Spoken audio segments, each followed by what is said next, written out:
গাড়ির দোকানের মালিক। বাড়ি যাওয়ার পথে সে একটা পেট্রোল পাম্পে আসে পেট্রোল নেওয়ার জন্য।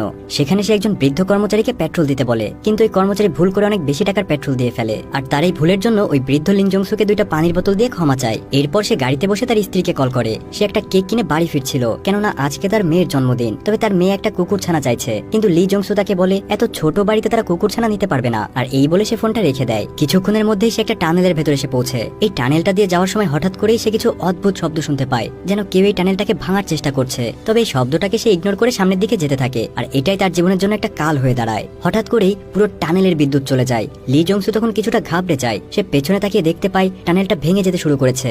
ভয়ে এবং আতঙ্কে সে দ্রুত গতিতে গাড়ি চালিয়ে টানেল থেকে বেরিয়ে আসতে চায়। তবে তার সামনের দিকেও একই অবস্থা। চোখের পলকে পুরো টানেলটা ভেঙে পড়ে তার গাড়ির উপরে। লি জংসু গাড়ির লাইট জ্বালিয়ে দেখতে পায় তার গাড়িটা পুরোপুরি টানেলের উপর চাপা পড়ে গেছে। শুধুমাত্র এই গাড়িতে থাকার জন্য সে এখনো বেঁচে আছে, না হলে এই কংক্রিটে চাপা পড়ে তার মৃত্যু হয়ে যেত এতক্ষণে। লি জংসু দেখতে পায় চারিদিকে শুধু এই টানেলের ধ্বংসাবশেষ আর ধুলাকণা। তার গাড়িতে টানেলের একটা বড় ফ্যান পড়ে আটকে আছে। সে তার ফোনটাকে খুঁজে বের করে, তবে তার ফোনে কোনো সিগন্যাল নেই।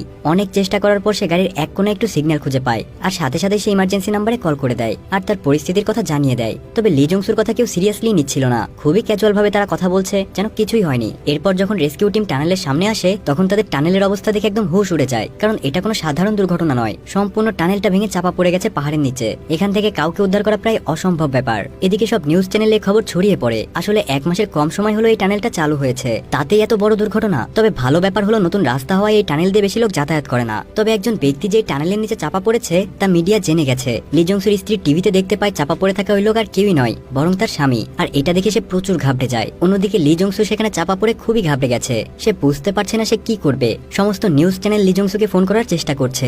একজন রিপোর্টার তাকে কল করে কথা বলে, আর যেটা ওই চ্যানেলে ব্রডকাস্ট করা হচ্ছিল।